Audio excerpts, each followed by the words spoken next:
Hoje conheceremos uma pessoa que experimentou essa graça maravilhosa. Ela vai nos contar sobre essa mudança de 180 graus que lhe trouxe paz.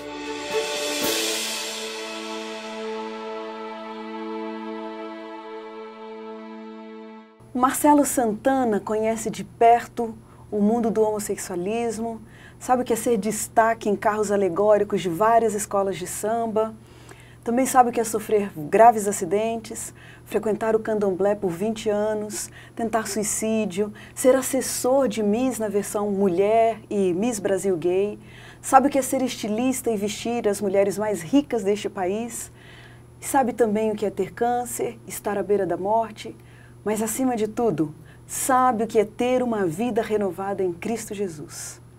A presença dele aqui hoje é a resposta a um desejo de dizer para todo mundo que não existe impossibilidades para Deus, porque Ele pode transformar qualquer situação em 180 graus. Marcelo, que honra para a gente ter você aqui no nosso programa. Muito obrigado pela sua presença. Uma honra toda minha. Você é muito bem-vindo aqui, viu? Muito agradecido. Conta pra gente, Marcelo, pontua assim, né, a trajetória pela qual você passou antes de ter um encontro com Jesus Cristo que transformou a sua história. Sim, nasci, né, como todos, né, fui batizado, né, nas águas da Igreja Católica, fui também batizado, né, na candomblé e posteriormente eu tive por meio dos meus tios o conhecimento da Palavra de Deus. Né? Antigamente não havia essa mídia que nós temos hoje em dia e não tinha televisões, que era uma coisa de muito luxo, né? Antigamente, há quase 40 anos atrás, eram artigos de luxo. Mas na casa da minha tia havia uma coisa chamada órgão. Então, à sexta-feira, ela preparava pão, cevada, e aquelas pessoas que passavam em suas ruas eram bem-vindas. E a nossa família, a minha mãe, na realidade, a matriarca, ela contraiu câncer nos seus 28 anos de idade. E com isso, ao ver a nossa situação, morar numa comunidade chamada Morro Tomás Coelho, no Rio de Janeiro, que vem a ser hoje em dia Morro do Juramento, que é um morro que é muito conhecido com traficantes na porta, venda de drogas, e uma criança com 5 anos cuidando de uma irmã com 3, e uma recém-nascida, e uma mãe que tinha câncer, a minha tia compadecidamente veio a nos tirar dessa residência e levar para a casa dela. E daí nós tivemos o primeiro encontro com Cristo. Já aos 5 anos, aí aos sábados, o meu tio me levava para a igreja e lá eu louvo o trabalho que as professoras fazem, muitos não têm conhecimento, que ficam por detrás de bastidores, mas as professoras contam as historinhas e naquela época era 12 sábados, no 13º sábado era o dia mais feliz, porque era o dia que nós como crianças sentimos como grandes estrelas. E naquele dia nós fazíamos jogral, cantávamos e fazíamos diversas atividades. E aí, por meio disso, eu conhecia Jesus. E por meio dos meus 12 anos de idade, eu me batizei na Igreja Adventista, sendo meu pastor oficiante o pastor Manuel de Andrade, o que vem a ser o pai do baixo dos Alados do Rei, o Milton Andrade, que até foi a pessoa responsável pelo meu retorno de volta ao lar. E por que caminhos que você andou? Qual foi a trajetória da sua vida, longe dos caminhos do Senhor, até você ter um encontro com Cristo que te transformou a história? Fiz vocal antes de sair da igreja, eu participei de fazer participação do grupo Interface, participei como vocalista, né, do cantor do Luiz Cláudio, participando de grandes envolvimentos evangelísticos, na época idealizados pelo pastor Bulhon, num projeto Sol chamado Maracanãzinho, e aí foi uma porta para que por meio do meu talento musical eu pudesse sair. E aí pelo meio musical, aquele livro Conheceis Tudo do pastor Bulhon diz perdido dentro da igreja. E o Marcelo outrora, que estava dentro da igreja, ele estava literalmente perdido. E daquela parte perdida, houve aquela parte para que uma pessoa fizesse um convite e o Marcelo pudesse ir para o mundo de uma vez só.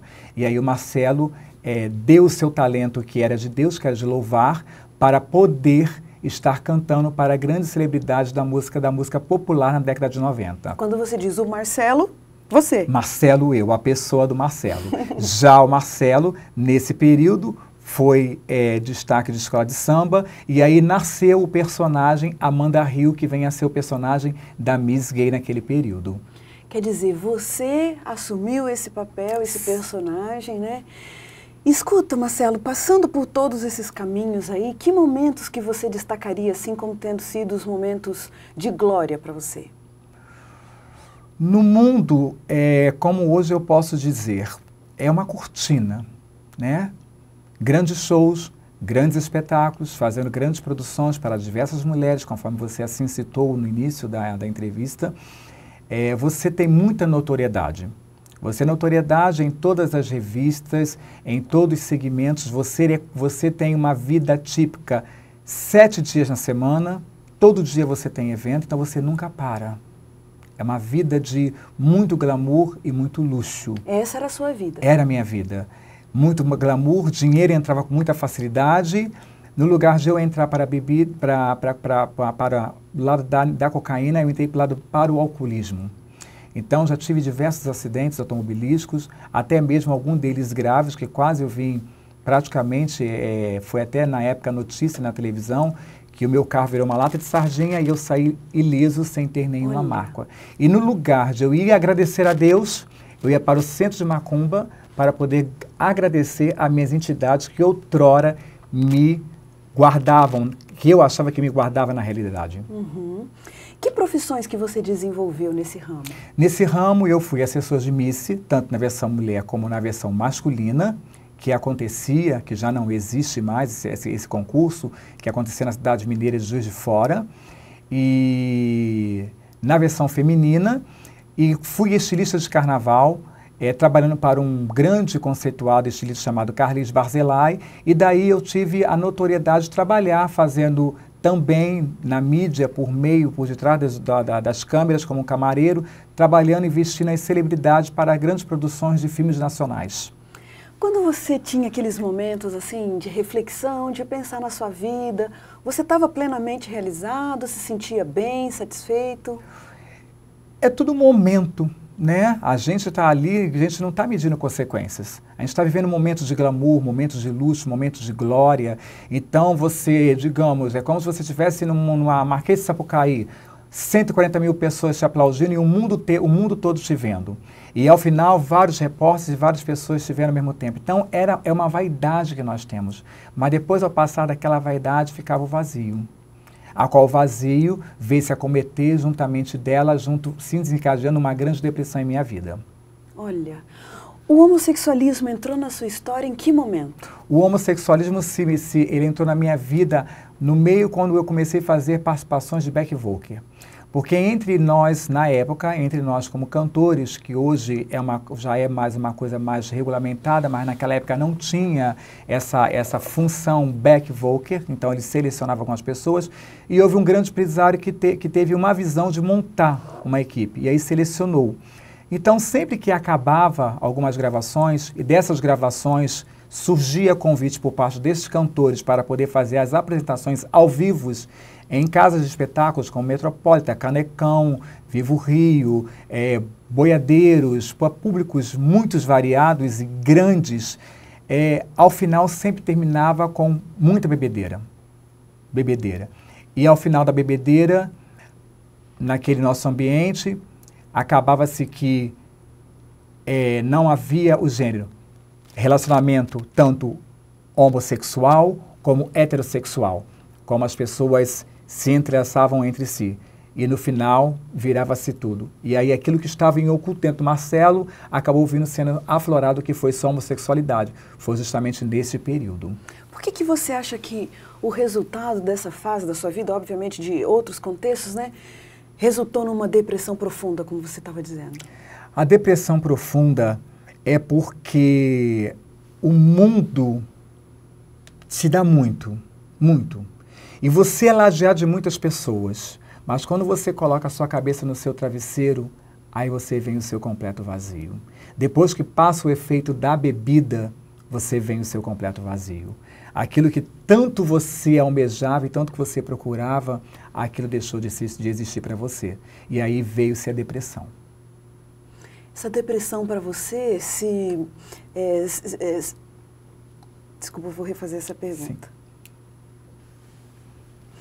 Essa depressão na sua vida, ela trouxe outras doenças junto com ela? Ela, na realidade, me trouxe síndrome do pânico, e a qual essa depressão, conforme eu testemunho hoje em dia, quando eu fui diagnosticado dessa doença, eu não queria aceitar o tratamento vai psiquiatra. Marcelo é maluco. Não era maluco. Que eu fazia trabalhos maravilhosos, cantava, fazia tudo o que tinha direito.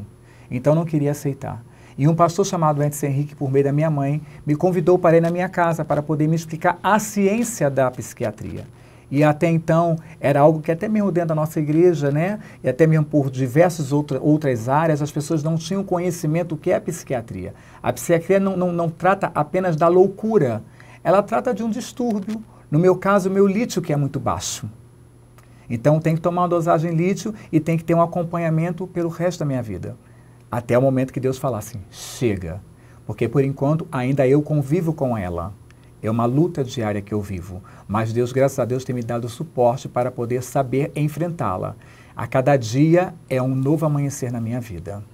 Envolvido em todo esse mundo, Marcelo, que você estava ali, naquele mundo glamuroso, com tantas conquistas, e você tinha alguns momentos assim onde você se lembrava da sua base religiosa, da sua infância. Existia algum link, algum elo entre você e Deus? Sim. As sextas-feiras eram muito cruéis, porque as sextas-feiras era o dia que mais me lembrava o momento que eu deveria estar me preparando para estar recebendo o dia de adoração ao Senhor. Então, quando era sexta-feira, batia aquela nostalgia, mas logo a nostalgia ia logo embora, porque já vinha um acontecimento para que o Marcelo pudesse entrar em cena. Tanto como o Marcelo como um produtor, o assessor, também com o Marcelo como seu personagem feminino homossexual. Como que a sua mãe entra nessa história? Porque ela permanecia com a fé dela, ela de alguma forma entrava em contato com você, apelava para que você voltasse para os caminhos do Senhor, existia algum tipo de A vínculo? minha mãe, ela foi uma pessoa muito virtuosa.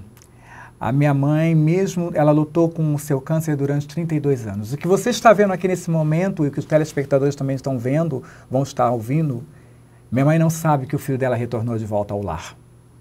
Essa é a minha maior certeza, porque eu sei que muito em breve eu irei vê-la, irei poder agradecer. Porque muitas das vezes, ao chegar bêbado na minha casa, eu abri a porta da minha casa, estava uma mãe, de joelho, intercedendo pelo seu filho. E eu só ouvia, muito obrigado, meu Deus, por trazer o meu filho com vida para casa. E outras vezes a minha mãe falava assim, Marcelo, Luiz Cláudio vai cantar na igreja, é seu amigo, vai lá ver. Aí eu ia, porque a música sempre me falou muito alto. A música sempre, a música evangélica toca muito. Todos nós que éramos do mundo, sempre tínhamos um CD gospel para que nós pudéssemos ouvir. Porque a música sempre era o nosso refúgio nos momentos de tristeza. O que foi que desencadeou na sua história esse retorno, esse interesse pelas coisas espirituais? A minha mãe, ela veio a falecer no dia 27 de julho do ano de 2013, pelo câncer, depois de 32 anos lutando. E ela não sabe do meu retorno, né, conforme havia dito. E a minha igreja, onde eu congrego, a igreja de Jardim Novo, em Realengo, lá no Rio de Janeiro, ela fez uma renovação do seu templo, uma reestruturação. Ela fez um propósito com o Senhor de agradecer a Deus por Deus estar concedendo um novo templo. Esse templo, eles fizeram 44 noites de evangelismo, toda noite. Pregadores do Novo Tempo, cantores diversos, dos melhores, Rosana Belchior, Rafa Lapinho, Leandro Quadros, Coral do NASP teve presente. Então, tudo que foi do melhor para oferecer a Deus foi ali feito. E havia uma senhora que ainda existe, que é a minha mãe na fé, irmã Giselda Estevam, guiada por Deus, eu estava afastado do caminho do Senhor. Tinha uma senhora lá chamada Tatá, que é Altair Serrão, ela tem câncer, ela teve que tirar uma das suas mamas e tinha que fazer sessões de 40 radioterapias. Antes disso, em outubro, em uma consulta espiritual com posso falar com o meu Exu, a pessoa que outrora eu tinha que pedir permissão a 4 orixás, que hoje eu tenho que pedir a permissão somente a Deus, ao Deus Universo, que antigamente eu tinha que falar com 4, hoje eu tenho que falar com um só. Olha, quantos segmentos eu tinha que chegar. E essa irmã, usada por Deus, veio me pedir se eu podia levar essa irmã alguns dias para poder fazer o tratamento de radioterapia dela. sendo que estava tendo dificuldade de complementar os outros 40 dias. Eu falei assim, Giselda, eu me comprometo a levar essa senhora. E essa senhora, ela me viu pequena na igreja também. Então eu tinha um voto de muito carinho, de muita gratidão, e eu fiz com muito amor. Levava. E foi justamente no período das 44 noites de oração. Eu faltei apenas 2 noites das 44 noites. Mas eu entrava na igreja, ouvia os sermões, e ao término dos sermões, antes do apelo, antes da oração final, o Marcelo já ia embora.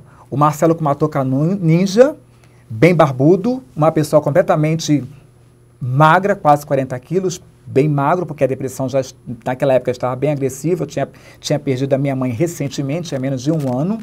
Então foi em 2014 que isso aconteceu, né, as 44 noites. E aí assistia sempre. Mas coube, os anciões depois vieram conversar comigo, e principalmente um deles chamado Estevão Nascimento, que é um cantor, que me projetou e tem me ajudado a divulgar, a falar do amor de Jesus, que há esperança para aqueles que perante a sociedade acham que não tem. Que existe salvação para aqueles que a pessoa tem. Tanto há para o viciado, tanto há para aquele que é gay, para a menina que é lésbica, existe salvação, existe esperança. Deus não faz acepção de pessoas. Deus não aceita o pecado, mas Ele ama o pecador. Então, com isto, após 44 noites, os anciãos preocupados, fizemos uma programação para o Senhor e nenhuma alma se entregou para Cristo. Fizeram a pergunta, mas existe o Marcelo, você já viu o currículo dele? Você já sabe do que ele faz? Com quem ele anda, com as maiores pessoas, celebridades, as pessoas mais ricas desse país. Ele está num patamar que está desse tamanho aqui. Ele vai querer largar todo aquele luxo, toda a formosura, poder estar aqui de volta? Deixaram de lado. Mas coube ao Senhor, no sábado de novembro, pela parte da manhã, o pastor Manuel de Andrade, nem sabia que eu estava afastado da igreja, ele chegou no sermão e falou assim, eu vim nesta manhã pregar para uma única só pessoa. Eu sentado no último banco, a igreja grande, imensa, cabe 500 membros, eu falei, essa pergunta, essa charada com certeza não é para mim. Fui para poder ouvir uma boa música. Nisso Deus preparou tudo. Uma amiga minha chamada Lúcia Martins, que é uma cantora gospel, veio da Itália, veio fazer uma turnê no Brasil, começou a cantar comigo, outra surpresa. O pastor que me batizou, a minha amiga que cantou comigo. Olha só. Deus foi conduzindo tudo. E naquele momento, no momento da pregação, o Espírito Santo começou a tocar. Olha e só. Na hora do apelo, eu já não sei como foi aconteceu, eu já estava lá na frente. E o pastor, em dado momento, ele fala, ele já é categórico, Marcelo, eu estou feliz, te vi como menino, mas estou feliz por saber que você está voltando para os braços do Senhor. Eu falei assim, não, esse pastor está maluco. Eu vim apenas aceitar uma oração para confortar o meu coração, para confortar o meu ser. Ele já está profetizando isso para mim e ao final do sermão ele falou para mim, Marcelo, Deus lhe fez um convite para que você volte ao lar. Olha Mas isso. antes disso, que eu esqueci de comentar, naquela reunião espírita que eu tive, conversando lá com o espírito, desabando, chorando, ele chegou e falou comigo assim, a partir de hoje, meu filho, você não pertence mais à minha casa de caridade. Eu falei, como meu pai? Eu estou lhe frequentando há mais de 20 anos, faço trabalho de caridade, qualquer tipo de serviço que se faça, que se peça, eu estou realizando, eu estou te servindo todas as entidades que se pedem alguma coisa para mim, eu estou ocultando, eu estou fazendo, não deixo de cumprir nada. Por que o senhor está me expulsando aqui de dentro? Porque o Deus lá de cima está lhe chamando. O seu tempo aqui comigo já se acabou. Então agora é com ele. Mas aí bateu a revolta comigo. Não, mas eu vou pegar meu carro, vou vir aqui mesmo e vou... Eu estou mandando um recado dele. Agora, se você não cumprir, você sabe do que eu posso fazer. Naquele sábado pela manhã, lá na frente, essa ligação você fez? Isso, depois eu fiz a ligação do que ele tinha falado, com o que estava me acontecendo naquele momento.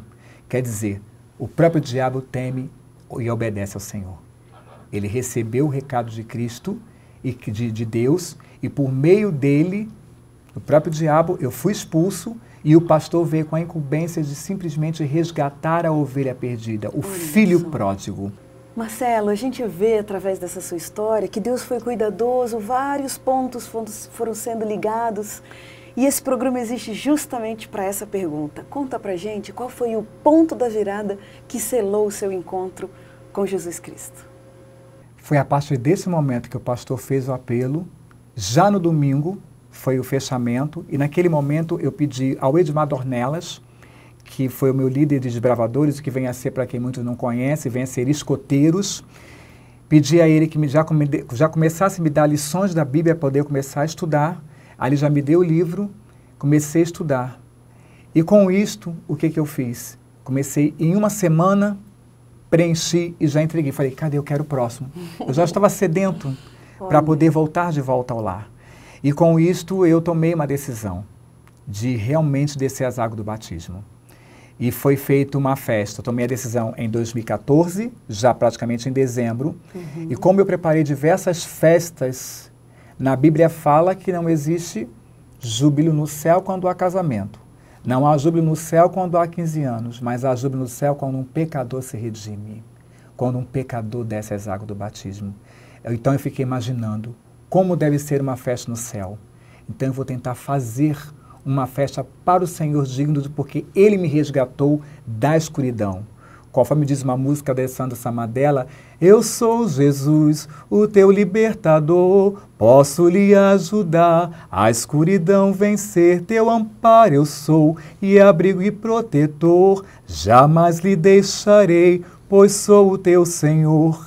É linda essa mensagem. Eu fiz isso e com isto eu convidei todos os meus amigos. Foi uma festa? Foi uma festa. Chamei Luiz Cláudio, Rosana Belchior, todos os cantores. Olha, o que significou para você aquele dia do seu batismo? Praticamente no dia do meu batismo, tinha tudo para dar certo, mas o inimigo tentou ainda planejar algo. 3 pastores foram convidados. Na hora do meio-dia, recebi o telefonema que um não poderia me descer as águas do batismo. Na hora do almoço, o ancião, que é ordenado, teve um mal súbito. Olha. E o meu pastor, que ia fazer a parte final, que é a minha cerimônia de batismo, foram quase 3 horas. Foi uma festa para o Senhor.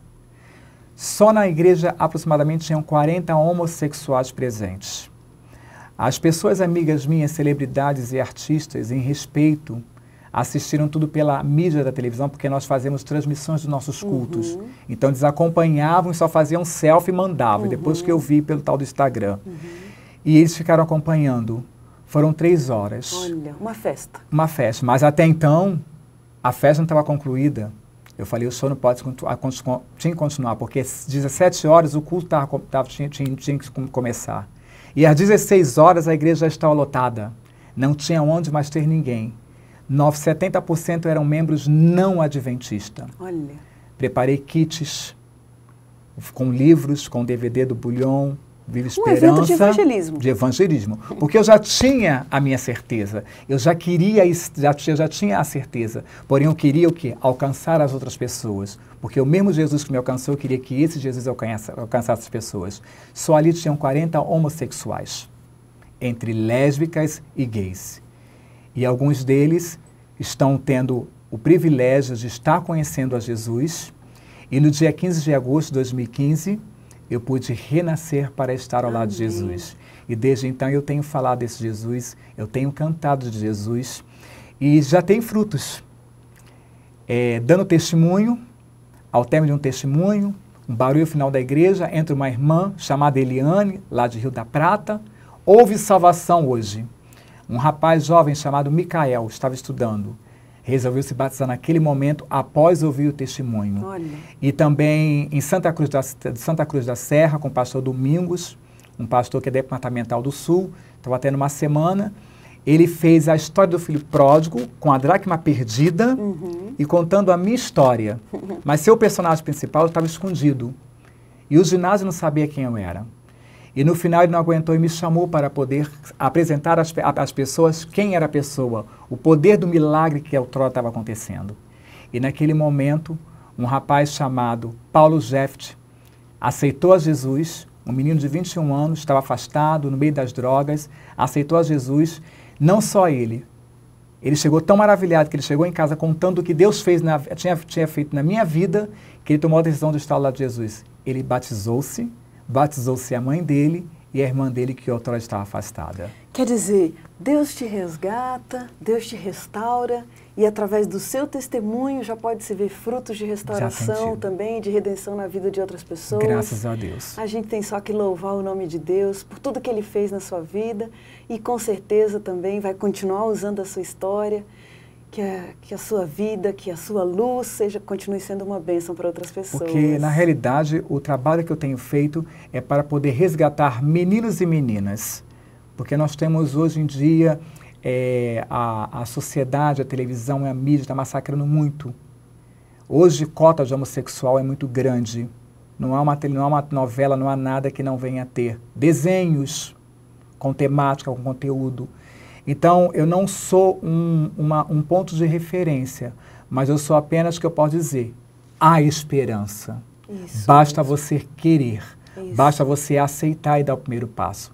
Assim como existe Marcelos, há Marcelas que também estão lutando contra isso e querem voltar. Amém. E eu digo para eles que existe esperança, que para Jesus nada é impossível. Marcelo, eu sei que você veio com o coração muito agradecido, já trouxe uma listinha de pessoas aí para agradecer. Seu abraço especial de hoje vai para quem?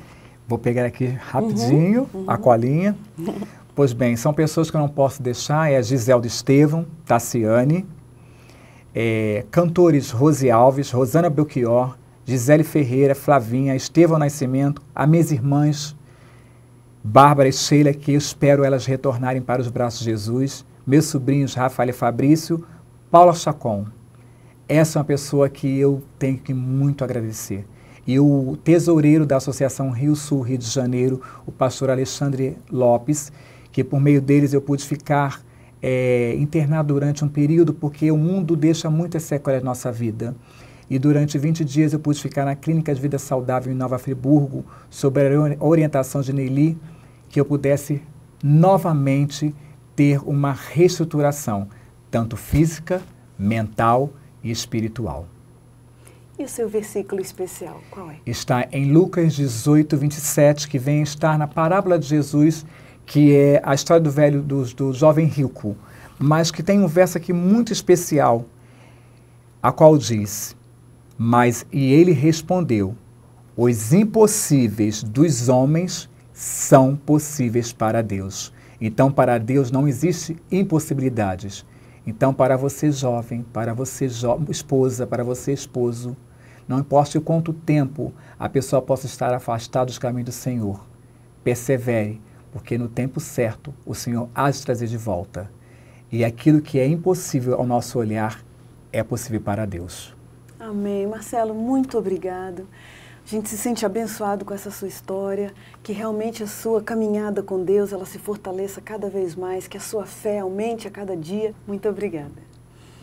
E assim a gente termina o programa 180 Graus, o ponto da virada de hoje, feliz por esse testemunho tão lindo. E como diz o verso bíblico, era preciso que nos regozijássemos e nos alegrássemos, porque esse teu irmão estava morto, mas reviveu. Estava perdido e foi achado.